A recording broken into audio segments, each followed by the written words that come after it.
Over the past years and the past months, I've talked with many Canadians who are worried about being able to afford a place to live. This is as true for people looking to buy a home as for those who live in rental housing. We're seeing prices going up across the country. So we know we need to build supply and find innovative solutions. And that's what today's announcement is all about. I'm happy to announce that we are making a major investment to create nearly 17,000 homes, the majority of which will be affordable units. A big piece of this is the upcoming launch of the third phase of our extremely successful Rapid Housing Initiative. We first launched the program in 2020 to quickly deliver permanent housing for vulnerable people.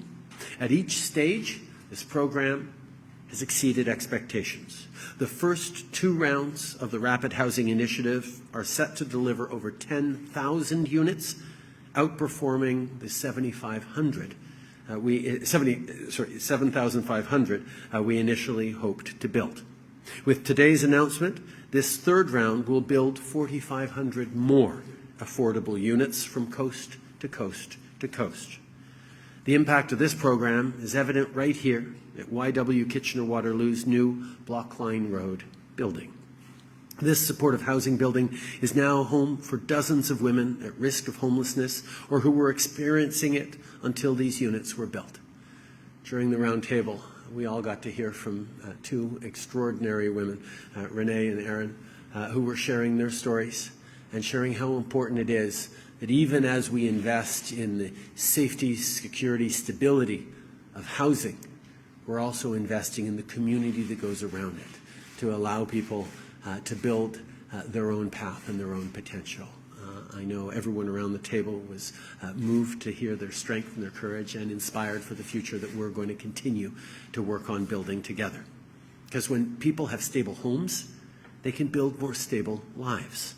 They can participate and create their communities. They can contribute their skills to businesses and organizations in our economy, and we all benefit from that. I want to take a moment to acknowledge the way both the City of Kitchener and the region of Waterloo are expedited the zoning, planning, and permitting processes and supported this project to get it built quickly. We need all orders of government to step up and find ways to get projects built, and we want to be your partners in finding ways to remove barriers, accelerate projects, and unlock supply. On sait que pour résoudre un problème aussi complexe que le logement, ça prend des idées nouvelles, audacieuses et créatives. C'est pour ça que le financement d'aujourd'hui prévoit aussi des investissements dans le Fonds d'innovation pour le logement abordable. The Affordable Housing Innovation Fund has supported projects like North America's first passive house retrofit on an apartment building. And today we're announcing that through this fund, we will be investing to create 10,800 housing units, including 6,000 affordable units. We're also creating a stream under this fund for a new rent-to-own pilot. For a lot of renters, saving to buy a home is increasingly difficult. Through this new program, we'll work with housing providers to help families go from renting to owning their home. I'm very pleased to say that applications for projects open today. When nearly a third of Canadians rent their homes, it's important that governments make sure renters are part of any affordability plan. And that's what the federal government will keep doing. When people have a home of their own, whether they rent or they own, they're better able to invest in themselves and invest in their communities. Our government understands that it's only by investing in people that we can grow the economy. When we help provide childcare, we give kids the best start in life and help 250,000 workers, especially moms, participate in the labor force. When we invest in post-secondary education and apprenticeships, we help people reach their full potential, and we help businesses who are now able to hire skilled workers. Quand on appuie les travailleurs à faible revenu, on les aide à profiter de toutes les opportunités qui s'offrent à eux. Quand on fait ça, notre économie se développe, la classe moyenne se renforce et on s'assure que tout le monde puisse bénéficier. Tackling housing affordability is a complex problem, and there is no one silver bullet. The fact is, simplistic solutions are simply not going to solve the problem. But announcements like today's move us all forward and give more people a place to call home and a real and fair chance at success. And on that, I want to thank Minister Ahmed Hussein for his extraordinary leadership over these past years and everything that you do, Ahmed, to help make housing more affordable. But before I introduce Ahmed, I want to send my condolences to everyone affected by the devastating floods in Pakistan, and especially to all those who've lost loved ones. Yesterday, Canada committed an additional $5 million in emergency assistance and humanitarian aid. We will continue to stand with the people of Pakistan impacted by this horrific disaster. And I'm now very pleased to turn it over to Minister Hussein. Ahmed. Thank you very much, Prime Minister. Hello, everyone. Bonjour tout le monde. Thank you, Prime Minister, for that kind introduction. And I want to really start by echoing your important message, which is that this is truly about helping Canadians access safe and affordable housing that meets their needs. We know Canadians have different housing needs depending on where they sit on the housing spectrum. And the stories we heard today in the roundtable from local residents here in Kitchener and around Waterloo region truly highlight the diversity of need in housing that we all know exists right across the country. Et ce sont des histoires comme celle-ci qui remettent toujours en perspective ce que nous faisons en tant que gouvernement. It is easy to think about our national housing strategy as a standalone solution to a complex issue. This 10-year plan, backed by more than $72 billion in investments, is about ensuring that every single dollar of those investments are focused on not just addressing one challenge at a time, but at tackling all of them at the same time. Et comment y parvenons-nous? C'est grâce à des partenaires exceptionnels, comme la région Waterloo. Just look at YW Kitchener-Waterloo Supportive Housing Project where we're gathered here today. This location is not only giving women who had been experiencing homelessness, who are at risk of experiencing homelessness, a reliable roof over their heads, but also ensuring that they have the important wraparound supports that they need to not just get by anymore, but actually start to get ahead and have the stability that they need and deserve. Or look at One Roof's new shelter in downtown Kitchener, making sure youth in our community have a place to go when they need it the most. La stratégie nationale sur le logement consiste à trouver des solutions innovantes qui répondent aux besoins directs de la communauté en le coûtant directement. With today's announcement, more projects like these homes in Kitchener will be made possible from coast to coast to coast. And by moving ahead on our commitment through the Innovation Fund and the brand new Rent-to-Own program, we're tackling for countless Canadians who wish to continue to access the dream of home ownership. From the fight against homelessness to the path towards home ownership, we're ensuring that no one is left behind, and that includes all Canadians. Ultimately, the key takeaway from today is that thanks to our partners and their ambitious targets and their commitments and their work, our outstanding team on the ground right here in Kitchener and across this region and the country, the community leaders that are tireless in their work to ensure that everyone is housed in our communities, more families will be able to leverage federal investments to raise their kids in a community that they love and know. And more seniors will be able to age comfortably in place in communities that they've literally helped build, and be able to live in a life of dignity and respect that they deserve. Et plus de gens peuvent bénéficier de la sécurité et de la stabilité dans chez soi qui leur donnera le nouveau départ dont ils ont besoin. I'd like to thank everyone for your continued partnership. I've said this before and I'll say it again.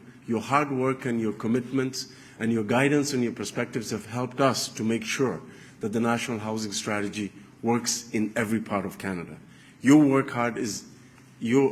hard work is actually improving the lives of everyone in our community.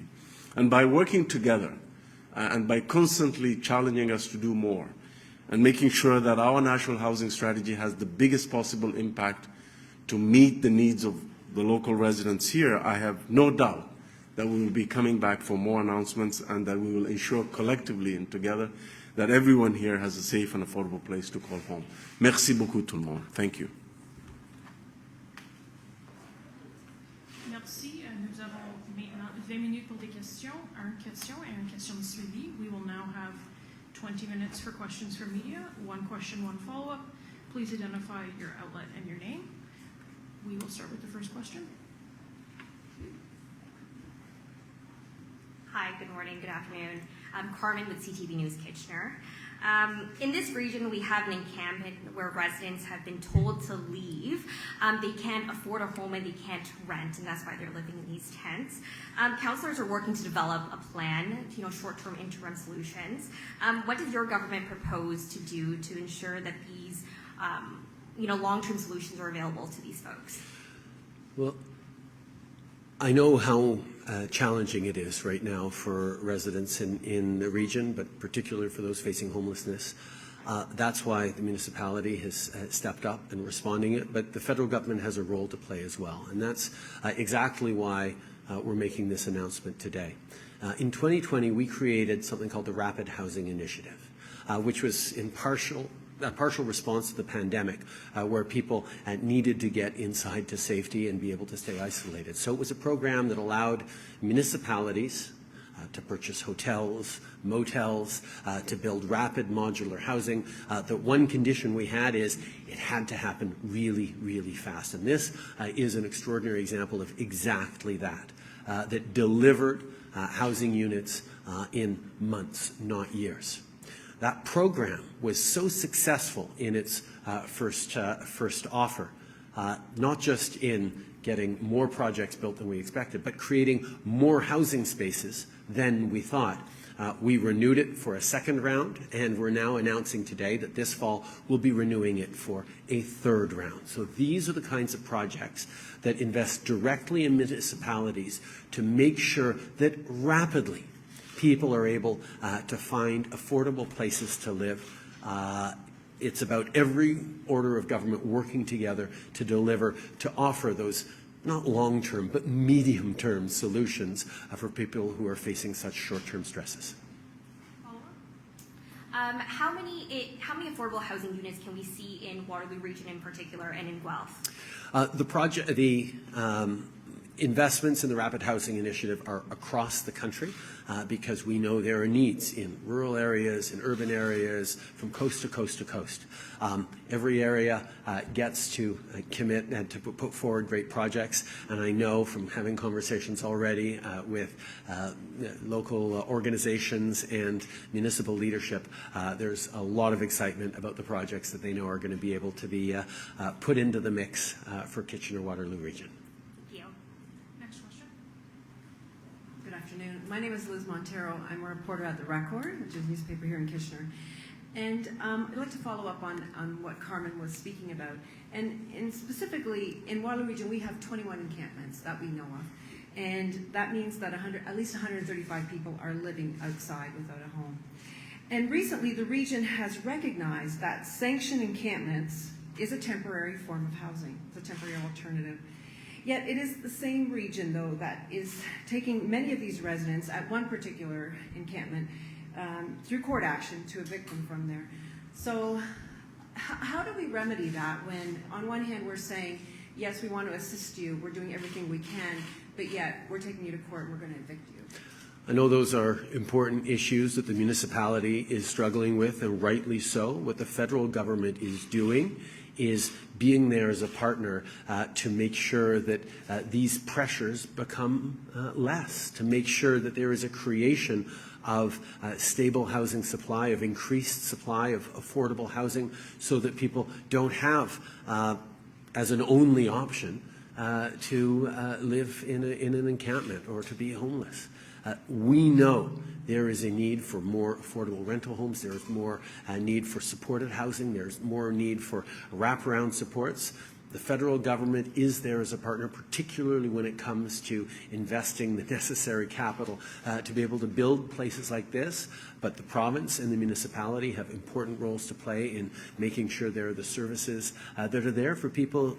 When someone experiences homelessness, they come into their home, even if it's great 4 walls and a roof, with a higher level of needs and services that they have to access, particularly in those first years. That's something that we need to make sure is being delivered, and that's something we're going to continue to work with the municipality and the province on.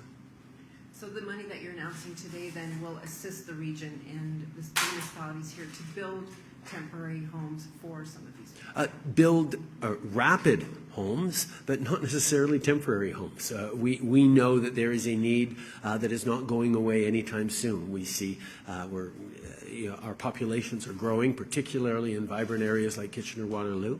We need to make sure that we are rapidly creating more spaces for people to actually get that stability and that security that's going to allow them to move forward and find their paths.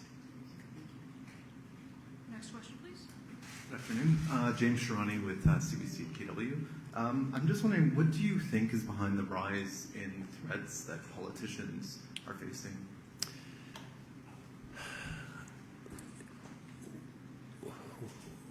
We've been through a lot as a country, as a world over these past years. Obviously the pandemic, increasing anxiety because of climate change, transformations of our economy, rise in mental health and addiction problems, particularly with the opioid crisis that has been ravaging communities right across the country. It's a lot of pressure on a lot of people, and unfortunately there are no easy solutions for all these challenges we're facing. It's going to take hard work. It's going to take people listening to each other. It's going to take orders of government stepping up and delivering for people. And it's a time for responsible leadership. It's time for people to look to assuage fears and angers, to respond with a positive vision of the future. But people are hurting. People are hurting because of all these things we're going through. And we need to make sure that the messages that we put forward as a country, and not just political leaders, but community leaders, institutions, are focused on supporting each other. Canada made it through this pandemic better than most places in the world because Canadians do a really good job of being there for each other. And we have to continue doing that work of building strong communities, of listening to each other and supporting each other as we move forward. And that's something that really, really matters. So each of us in positions of authority or power need to make sure that we are not inciting or encouraging anger or frustrations, but actually putting forward concrete, real solutions that are going to bring people along and allow them to see themselves in the future that the world is creating. En français, s'il vous plaît. Je pense qu'on est en train de vivre des moments extrêmement difficiles et troublants pour énormément de gens. Que ce soit les transformations de notre économie à cause des changements climatiques, que ce soit la pandémie qui a mis énormément de stress sur les gens, que ce soit les défis au niveau de la santé mentale, que ce soit la pandémie d'opioïdes à laquelle on fait face depuis bien des années. Il y a énormément de stress et de pression sur les gens et malheureusement, il n'y a pas de solutions simplistes qui vont fonctionner. Ce que nous avons besoin d'avoir en tant que société, c'est des conversations robustes, mais respectueuses et raisonnables sur le pays qu'on est en train de bâtir. Et il faut faire très attention, qu'on soit politicien ou leader communautaire ou leader d'institution, de ne pas amplifier ses peurs, mais de trouver des solutions qu'on peut bâtir ensemble pour que les gens puissent se voir dans l'avenir.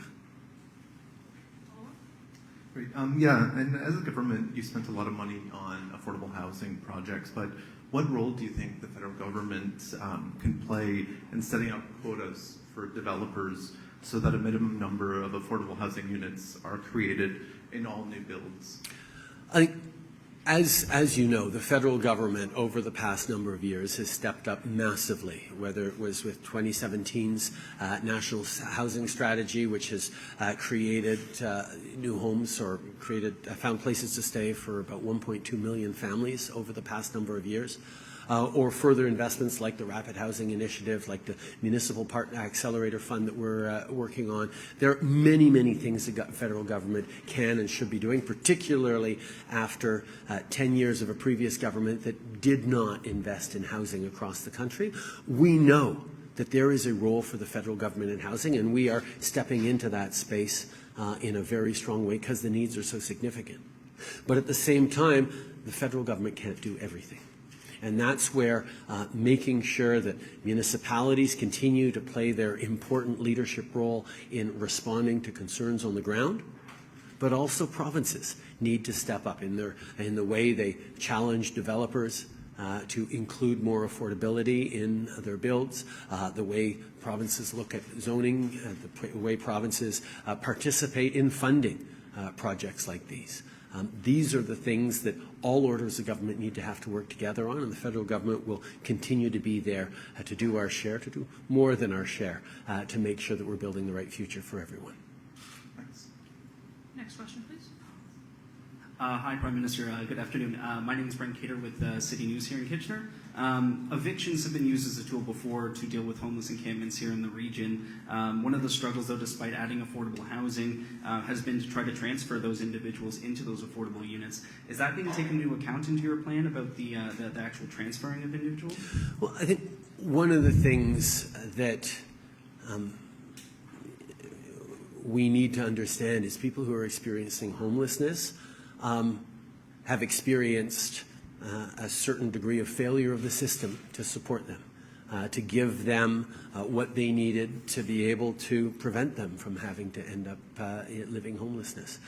And first part we have to focus on is rebuilding trust. Now, part of that rebuilding trust is making sure there are places for them to stay that they can afford, that are safe, that are there for them.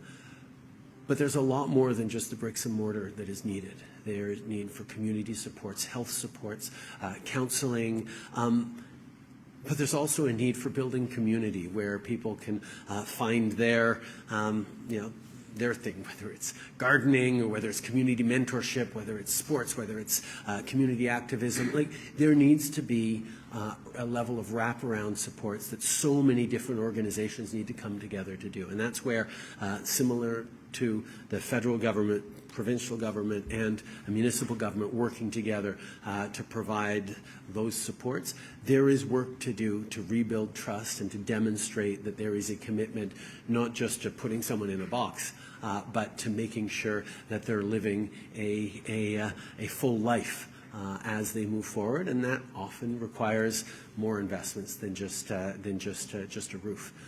But that's why those partnerships, not just with other orders of government, but with the extraordinary community organizations, many of which I got to meet today, are so important in tackling the homeless crisis.